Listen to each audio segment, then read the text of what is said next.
Hello viewers, welcome to my channel Pharmacypedia. Today we are going to discuss another topic from the subject environmental sciences, that is the aquatic ecosystem. In my previous video we discussed about the forest ecosystem. So let us try to understand how is the aquatic ecosystem different from the forest ecosystem. Forest ecosystem comprised of the large land covered with the trees.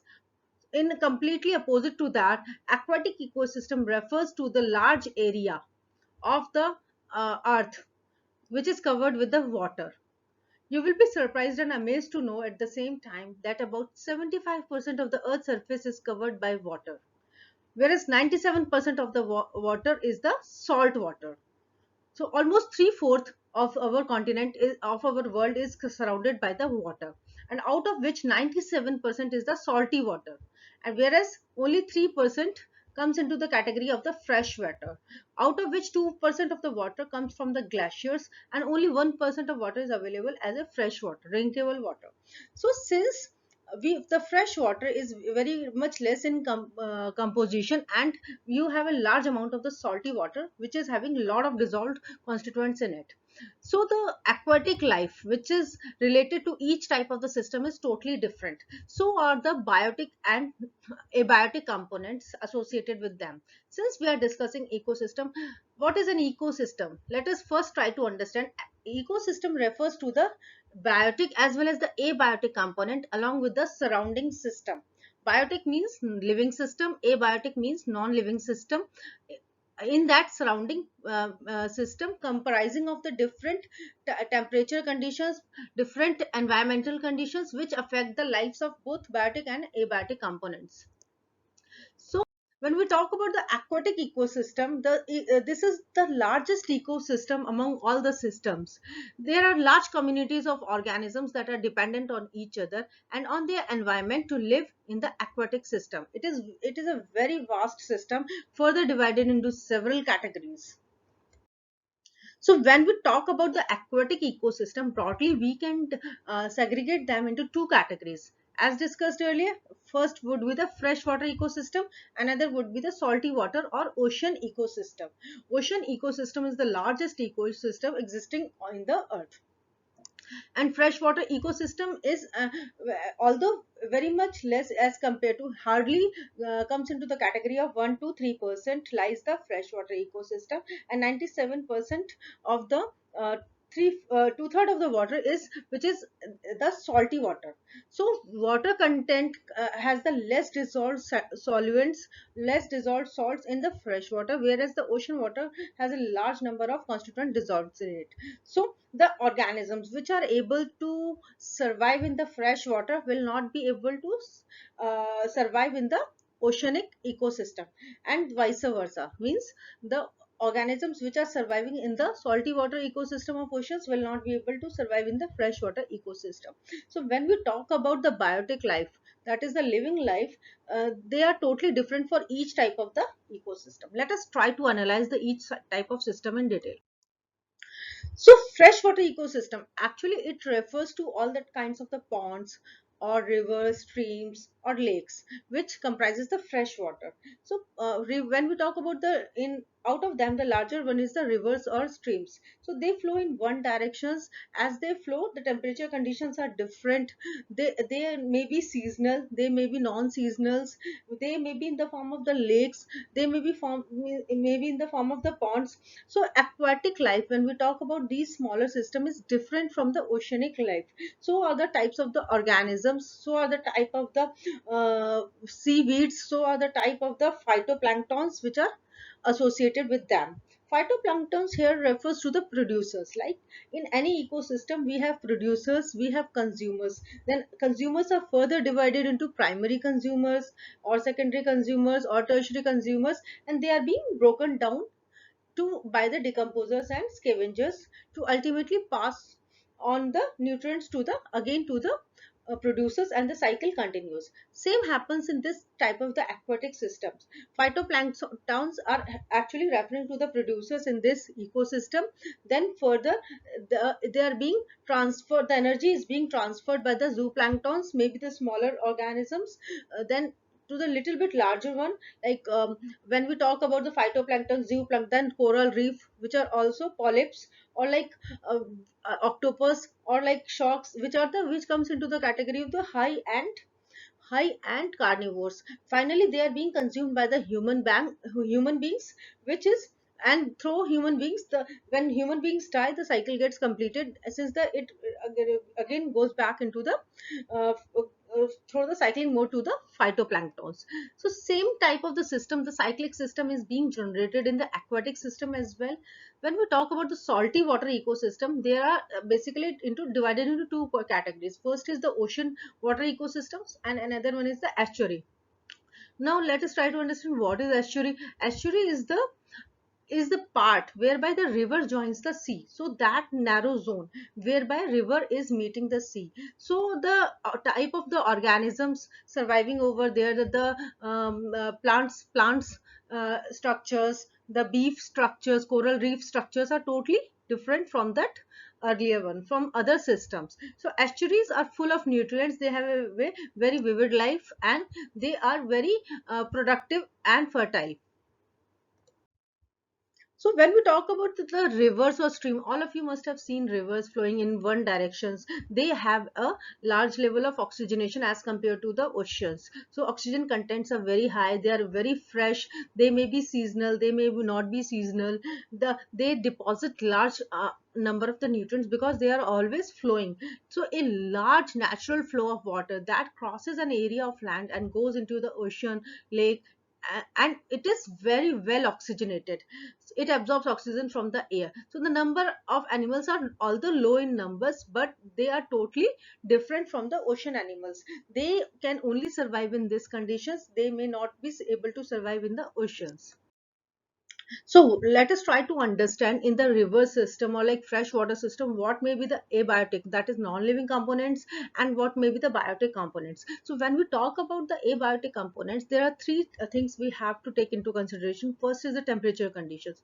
So when we talk about the rivers are have different temperature zones again. Like the top layer would be having different temperature, bottom layer may be having the different temperature. So when we move from top to bottom layer, there may be fluctuations in the temperature range. Then light, the opacity of the light which passes through the river may be different from that of the ocean, because the light penetration is higher. It is growing, it is crossing continuously from one direction and growing at a very fast pace. uh, the nutrient levels are more in fresh water as compared to the oceans, or since they have the more salty contents. Let us now discuss about the living components part. So the primary producers in the river ecosystems refers to the phytoplanktons. Now what are phytoplanktons? They are like producers into the forest ecosystem. They are in parallel to that producers in the forest ecosystem. So when we talk about the aquatic life, we have to denote the importance of the phytoplanktons, which usually refers to the algae, other seaweeds, which absorbs the dissolved oxygen, which hydrophytes, which dissolves that and converts them into food, and produces food, which is then again taken by the primary consumers. Now what are the primary consumers over here? They may try to memorize at least 2 to 3 examples whenever you talk about any categories. Like primary consumers here refers to the various insects or snails that depend on these phytoplanktons. They consume these phytoplanktons. Then these primary consumers are further taken by the eaten by the secondary consumers. So what would lie into their secondary consumers? They may be birds, maybe mammals, or finally decomposed by the bacteria or the fungi. So in this way the chain continues. Next, we move on to the another type of the ecosystem, that is the salty water ecosystem. So the mighty oceans. So what is the specialty about the oceans is that they are the very vast body of salty waters and covers almost over three-fourths of the Earth's surface area. Almost 75% of the area is occupied by the oceans. So it contains a very large concentrations of salts and minerals, and also are full of nutrients of metals like iron, magnesium, phosphorus, and natural gas. They are very helpful to us in a large number of ways as well. Now, when we let us try to understand the biotic and abiotic component associated with the oceans. So when we talk about the biotic components, again we are referring here to the phytoplanktons, which are the main producers. So energy actually starts from the phytoplanktons. Then they are being consumed by the primary consumers, which may be the small fishes in an aquatic ecosystem. Small fishes. Now these small fishes are further consumed by the secondary consumers, maybe mackerels, or by the tertiary consumers, maybe cod or haddock. These are the very large fishes which feed on the small fishes. So again there are different kinds of the fishes into the system, so larger one eats the smaller one, and finally they are also being decomposed by bacteria and fungi and passing on to the system, or they are being consumed by the humans, which again passes into the system. So these this is about the again the aquatic food web. Then let us try to understand the abiotic components, because biotic components along with the abiotic components in the surrounding system actually defines the ecosystem. So what are the different altering conditions over here?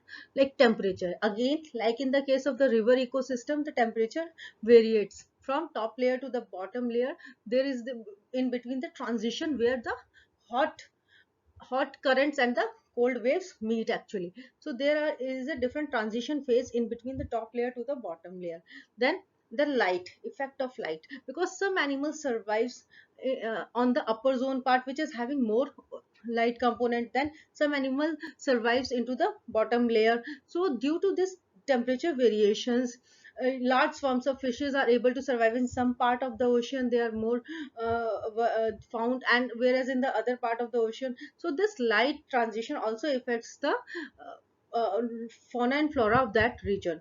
Then again the concentration of the dissolved minerals, they also somehow affects the life of the these zooplanktons which are surviving into the oceans. So whenever you are answering any questions about the any type of the ecosystem, like aquatic ecosystem or forest ecosystem, try to focus on the biotic life prevailing over there, then abiotic life prevailing over there, and then what are the surrounding conditions which affects the life of these flora fauna or the zooplanktons or phytoplanktons in the case of the aquatic ecosystem, and try to sort out the dependency of one organism on the other, and at least try to memorize one food cycle or web into that system, as this will only help you in analyzing the characteristic features of each ecosystem. So now let us move to the estuary. Another very interesting part of the aquatic ecosystem is the estuary. As I told you earlier, estuary is the meeting point where the river meets the ocean. So that part of the system is altogether having a different type of the flora and fauna surviving over there. And they are also very much blessed with a lot of nutrients. They are very useful to human beings due to their high food potential. And this zone actually that affects the tides of the sea. So water characteristics are periodically changed. The living organisms in estuaries have a wide tolerance.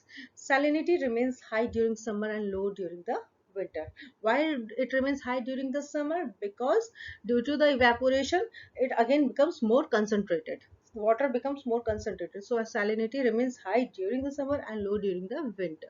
So you can understand the biotic and abiotic component associated with the estuary system. So estuary system is again affected by two components, since it is the merging part, temperature conditions and salt conditions. Then biotic components, again the producers here refers through the marshy grasses. It has a high wetlands, it has the coastal areas, it has large content concentration of the weeds. Seaweeds are, since it is full of nutrients, and the merging part, the it is full of the plant life. Then they are being these weeds are being fed by the primary consumers. Here they refers to crabs, seabirds, and further to the other type of the small fishes than to the large fishes. It refers to the like primary to tertiary system. Then again they are decomposers here lies into that range only, like bacteria, fungi, or the other scavengers. So the cycle of the webs completed in this way.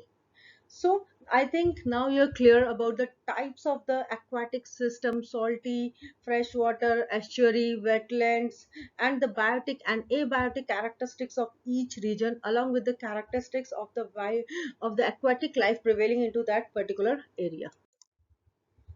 So thank you so much for watching my video. Also, please do like, share and subscribe. Also provide your comment in the comment box. Thank you so much.